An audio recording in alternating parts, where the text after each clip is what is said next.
In this video, we are going to discuss the communications of the pterygopalatine fossa. So let's begin. First of all, the pterygopalatine fossa communicates with the orbit, anteriorly with the orbit through the inferior orbital fissure. Now to find that communication, we'll have to see through the orbit. This is the orbit of the left side, and in there you can see this structure is called the superior orbital fissure, and this opening down here is the inferior orbital fissure. If I pass this wire through the inferior orbital fissure, it should enter the pterygopalatine fossa. Now look, if inside the pterygopalatine fossa, this wire which has been passed through the inferior orbital fissure can be seen inside the pterygopalatine fossa. So this is the first communication. Secondly, it communicates with the infratemporal fossa through this pterygomaxillary fissure. That's very obvious. If you have to enter the pterygopalatine fossa through the infratemporal fossa, you'll have to pass through the pterygomaxillary fissure. So this is the communication with the infratemporal fossa. Third is the communication with the nasal cavity. The communication with the nasal cavity is through the sphenopalatine foramen, which you can see in this medial wall. This is the medial wall of the pterygopalatine fossa, and this is the sphenopalatine foramen. If I pass the wire through the sphenopalatine foramen, it should be seen in the nasal cavity. Now I'll invert the skull, and you can see that the wire is now in the nasal cavity, and the bone through which it is passing is called the perpendicular plate of the palatine bone.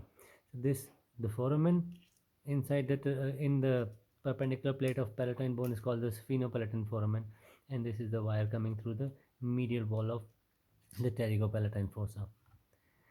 The fourth communication is with the middle cranial fossa through the foramen rotundum. This is the anterior cranial fossa, this is the middle cranial fossa, and this is the posterior fossa.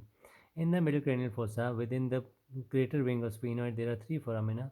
This is the foramen rotundum, this is foramen ovale, and this is foramen spinosum.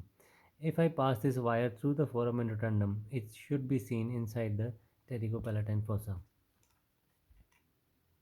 Look, the wire is inside the pterygopalatine fossa. You can see the tip of the wire moving inside the pterygopalatine fossa, and I have passed it through the foramen rotundum.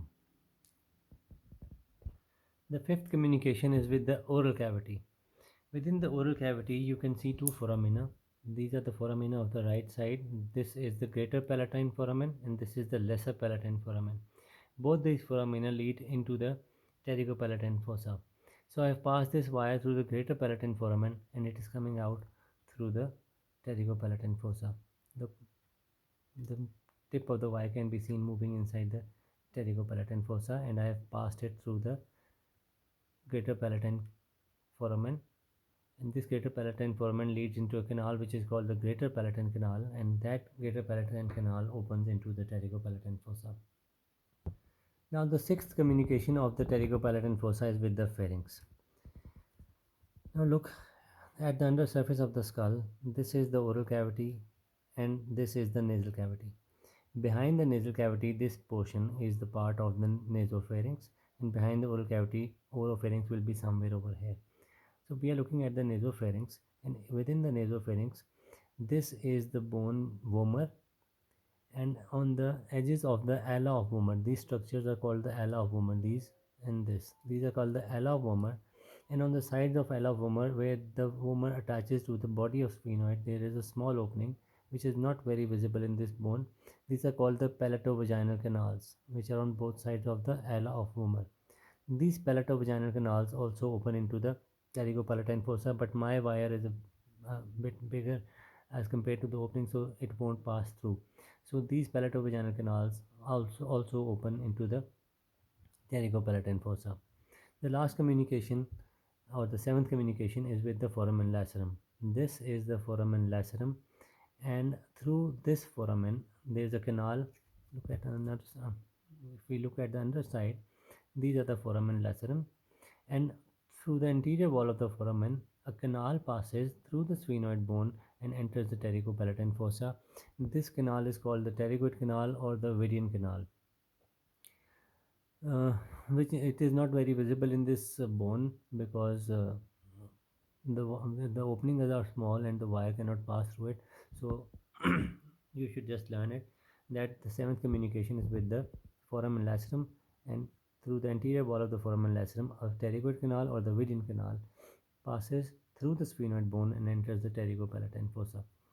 So let's repeat the communications. First is with the orbit through the inferior orbital fissure. Second is with the infratemporal fossa through the pterygomaxillary fissure. Third is with the nasal cavity through the sphenopalatine foramen. Fourth is with the middle cranial fossa through the foramen rotundum. Fifth is with the oral cavity through the greater and lesser palatine canals. Sixth is with the